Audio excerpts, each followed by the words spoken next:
ओम नमो भगवते वासुदेवाय। नमस्कार दर्शक बंधु, मु आपण माननकु मोर यूट्यूब चैनल आस्ट्रो धर्म प्रकाश को स्वागत करुछि।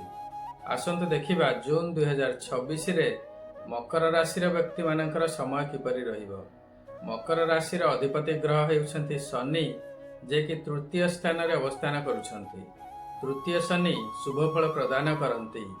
धन प्राप्ति हेबो, जश प्राप्ति हेबो, पराक्रम रे वृद्धि हेबो। आपण प्रत्येक क्षेत्र रे विजयी हेबे। भाई मानकर सहयोग मिलिबो। आपणकर कम्युनिकेशन स्किल बढ़िबो। परिवार रे शांति रहिबो। आपणकर पंचमाधिपति शुक्र 9 जून रु सप्तम स्थान रे अवस्थान करिवे। तेणु 9 जून परे विद्यार्थी मानकर बहुत शुभ समय रहिबो। विद्या शिक्षा क्षेत्र रे बहुत उन्नति करिवे। संतान माने मध्य उन्नति करिवे। आपणकर संतान मानक सहित मध्य आपणकर संपर्क बहुत भल रहिबो। संतान प्राप्ति रे मध्य संभावना देखा देई पारे। आपणकर सप्तम स्थान रे बृहस्पति अछंती। सप्तम बृहस्पति बहुत शुभ अटंती। धन धान्य जश प्राप्ति हेबो। उच्च सम्मान पाइबे। विवाह व्रत इत्यादि शुभ कार्य संपादन हेबो। धर्म कार्य रे निजको आपण नियोजित करिवे। वैवाहिक जीवन रे मधुरता रहिबो। विवाह होई पारु नथिले जदि वर्तमान आपण चेष्टा करंती तेबे विवाह जोग सृष्टि हेबो। वाणिज्य व्यवसाय रे बहुत उन्नति हेबो। आय बढ़िबो, लाभ मध्य हेबो। नूतन व्यवसाय आरंभ करिवे। जदि आपण पार्टनरशिप रे बिजनेस करुथिबे तेबे अत्यंत शुभ फल प्राप्ति हेबो। पार्टनर मानक मध्य रे संपर्क मध्य बहुत भल रहिबो। आपणकर अष्टम स्थान रे केतु थिबारु स्वास्थ्य खराब होई पारे। एक्सीडेंट होई पारे बा कोनोसी सर्जरी होई पारे। आपण मंत्र तंत्र, अकल्ट साइंस, स्पिरिचुअल एक्टिविटी आड़कू अधिक आकर्षित होई पारंती।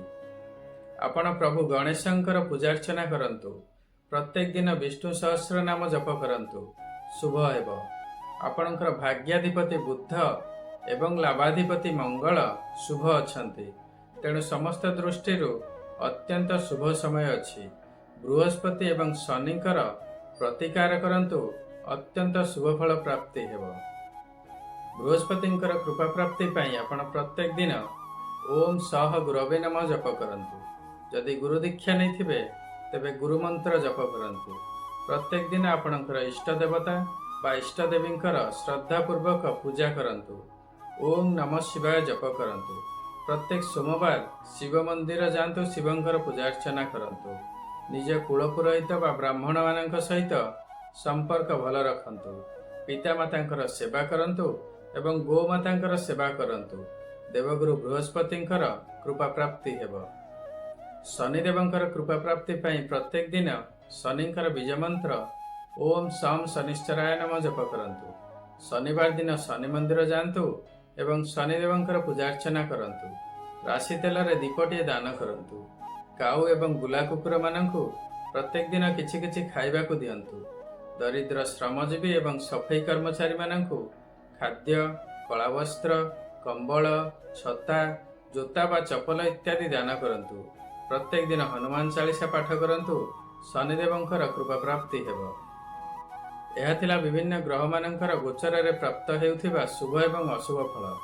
मात्र एही शुभ बा अशुभर मात्रा केते रहिबो ता निर्भर करिबा आपणकर जातक रे सेमानकर स्थिति किपरि अछि एवं वर्तमान आपणकर केउ ग्रहंकर महादशा बा अंतर्दशा चली अछि। जदि आपणको लागुछि गोचर रे ग्रह मानकर स्थिति अनुसार आपणको शुभ फल मिलु नाही बा जदि आपणकर किछि निर्दिष्ट समस्या अछि एवं एहार ज्योतिष शास्त्र सम्मत समाधान चाहुथांती तेबे वीडियो रे दिया जाइथिबा नंबर रे जोगाजोग करंतु। वर्तमान पर्यंत जदि मो चैनल को आपण सब्सक्राइब करि नाहंती तेबे सब्सक्राइब करंतु। भिन्न भिन्न ग्रह मानकर गोचर रे चलन बा राशि परिवर्तन, ग्रह मानकर वक्री चलन, ग्रह मानकर शुभ एवं अशुभ योग विषय रे मो चैनल रे बहुत इन्फॉर्मेटिव वीडियो अछि। ताकू देखंतु। ए सबुर प्रभाव एवं प्रतिकार विषय रे जानंतु। आशा करूछि वीडियोटी आपनको निश्चय भल लागिथिबो। जदि भल लागिछि वीडियोटी को लाइक करंतु एवं शेयर करंतु। आपणकर मतामत कमेंट सेक्शन रे निश्चय देबे। सर्वे भवन्तु सुखिनः, सर्वे सन्तु निरामया। सर्वे भद्राणि पश्यन्तु मा कश्चित् दुःखभाग् भवेत्। ओम नमः शिवाय। नमस्कार।